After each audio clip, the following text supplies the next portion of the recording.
Have you ever watched someone you love begin to change in ways that are hard to explain? Maybe it's your grandmother, your father, or an elderly friend. Their habits shift.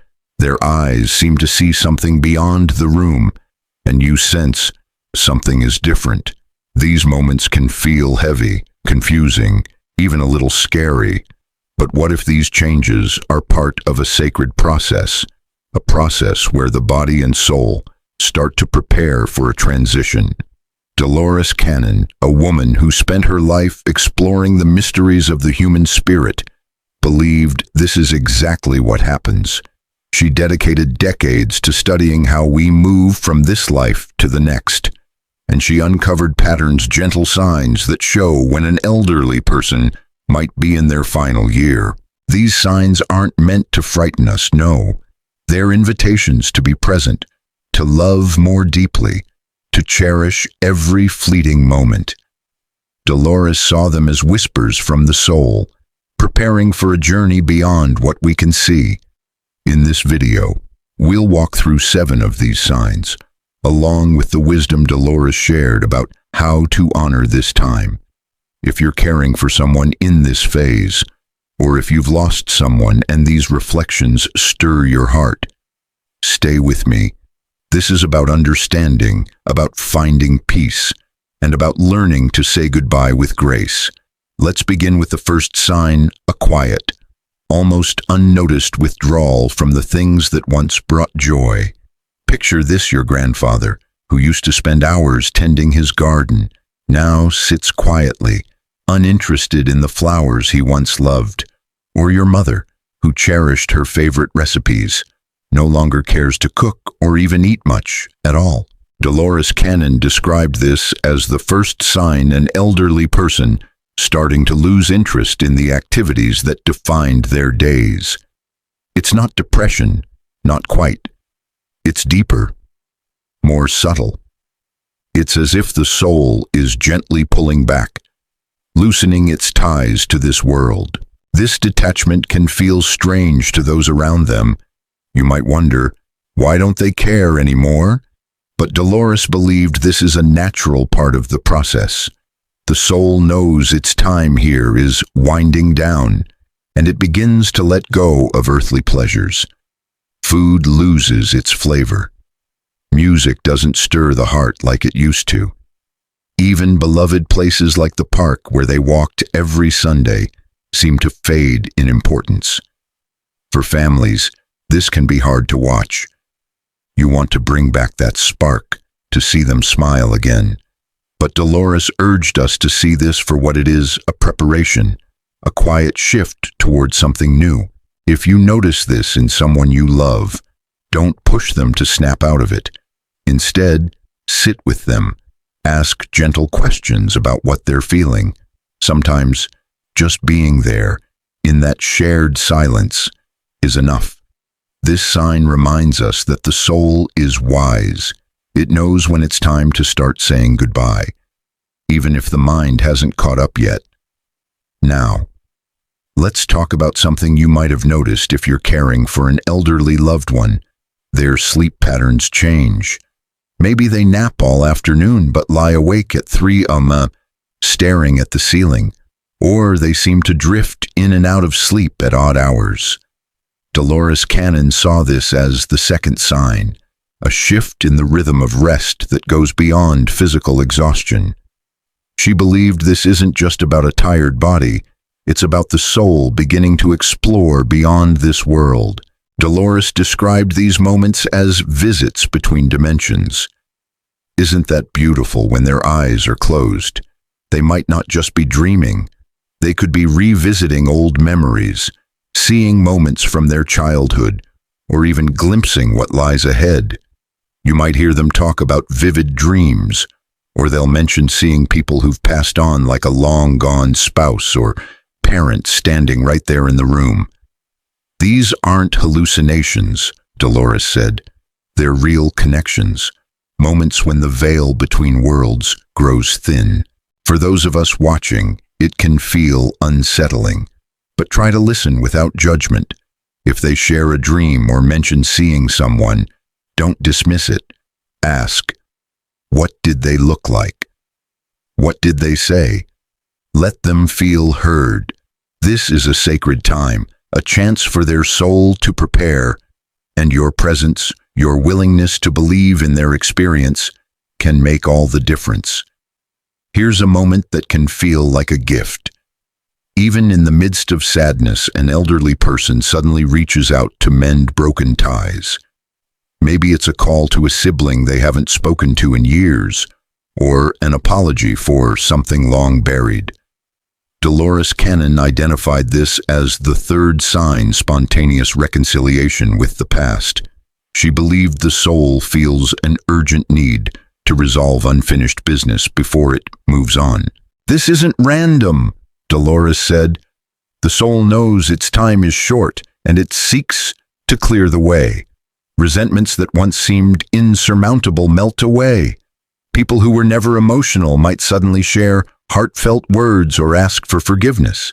It's as if they're tying up loose ends, preparing to leave with a lighter heart. For families, this can be a powerful moment. You might witness someone you thought was hardened become soft, vulnerable, even tender. If this happens, don't question it or demand explanations. Just be there. Let them speak. Let them heal. If they want to reconnect with someone, help make it happen. These moments of forgiveness and connection are profound. They are a legacy of peace that lingers long after they're gone. Dolores reminded us that this is the soul's way of saying goodbye, not with words, but with love. Have you ever heard an elderly loved one say something like, "I think my time is near"? It might catch you off guard, maybe even make you uncomfortable. But Dolores Cannon saw this as the fourth sign, a quiet, intuitive awareness that their journey is nearing its end. They might say, "I've lived enough," or "I'm ready to go."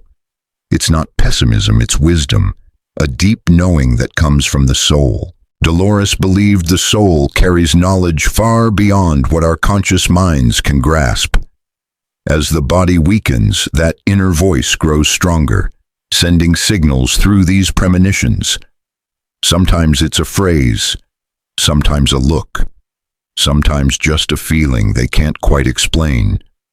For those of us by their side, it's tempting to brush it off, to say, "Don't talk like that." But Dolores urged us to listen. These words are an invitation to be present, to share in this moment of truth. When you hear these reflections, don't turn away. Ask gently, what makes you feel that way? Let them share without fear. Your listening can be a comfort, a way to honor their journey. This sign teaches us that the soul is always preparing, always guiding, even when we're not ready to hear it. There's something unforgettable about the eyes of someone nearing the end of their life. Dolores Cannon described this as the fifth sign, a change in their gaze, a shift that's hard to put into words, but impossible to miss. Their eyes might seem distant, as if they're looking at something far beyond the room, or they might glow with a quiet peace, a serenity that feels almost otherworldly. Dolores believed this change reflects the soul's growing connection to what lies ahead. It's not uncommon for them to stare at empty spaces, to talk about seeing loved ones who've passed, or to describe lights or figures no one else can see. These aren't delusions. She said they're glimpses of the next world, a welcoming from those already there. For families, it can be both awe-inspiring and heartbreaking to witness. If you see this in someone you love, don't try to explain it away. Just sit with them, hold their hand, ask, "What do you see?" Your presence in these moments is a bridge, a way to honor what they're experiencing. Dolores taught us that the eyes are windows to the soul, and in these final days, they're beginning to see home. Here's a sign that can feel like a small miracle. An elderly person who's been anxious or rigid, their whole life suddenly becomes lighter. Dolores Cannon called this the sixth sign, a subtle but powerful shift in behavior. They might laugh more easily, express gratitude for the smallest things, or carry a calm that seems to come from nowhere. Dolores saw this as the soul loosening its grip on the burdens of life. As it prepares to let go, it sheds old worries, old fears. Someone who was always serious might share a playful story. Someone who clung to control might let go and simply be. It's as if the soul knows the end is near and wants to leave behind a softer, kinder version of itself. For those around, these moments can be deeply moving, a reminder of the beauty that shines through, even in frailty. When you notice this lightness, cherish it. Laugh with them. Listen to their stories. Soak in their gratitude. These are gifts, fleeting but precious. Dolores believed this peace is a sign that the soul is ready, that it's finding its way to freedom. The body, too, has its own way of saying goodbye. Dolores Cannon pointed to physical changes as the seventh sign, subtle shifts that show the body is slowing down. You might notice their hands and feet grow cold, even in a warm room. Their skin might take on a grayish tone at times. They may eat less, craving only water or light foods, or they might stop eating altogether. Dolores explained that these changes are the body's wisdom at work. As the soul prepares to leave, vital energy pulls back, focusing on the core organs. Eating, which ties us to this physical world, becomes less important. For families, it's tempting to insist they eat, to try to keep them strong. But Dolores urged sensitivity: offer what they want, but respect their limits. The body knows what it's doing, gently dimming like a candle before it goes out. Watching these changes can be hard, but they're part of the journey. Pay attention to their comfort.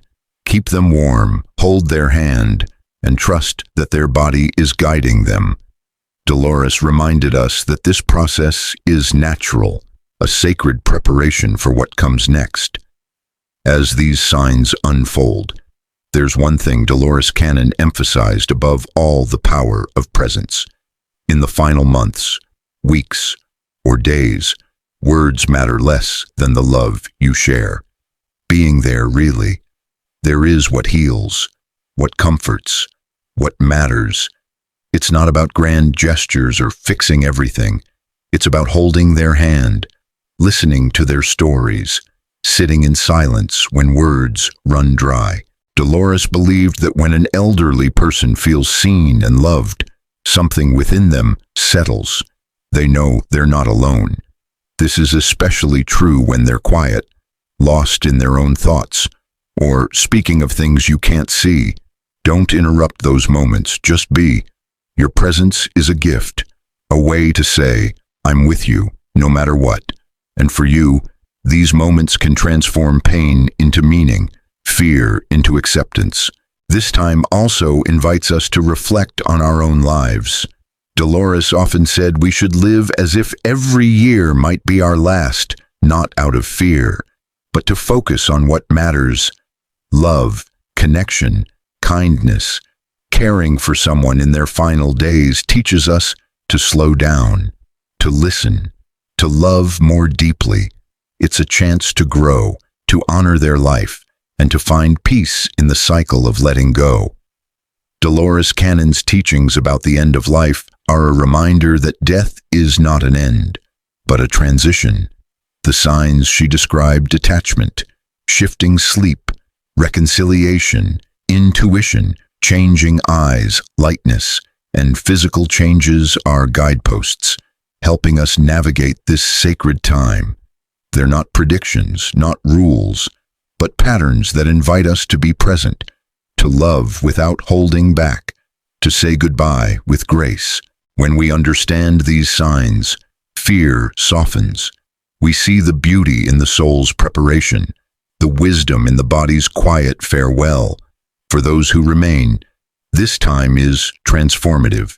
It teaches us to value time, to forgive, to cherish the small moments that make life meaningful.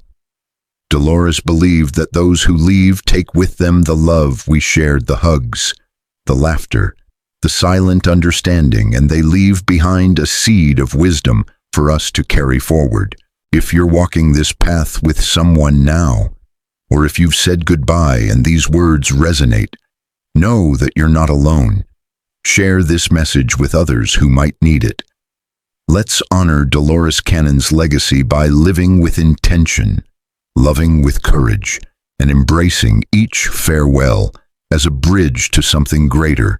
Because love, true love, never ends. It simply changes form, guiding us all toward peace.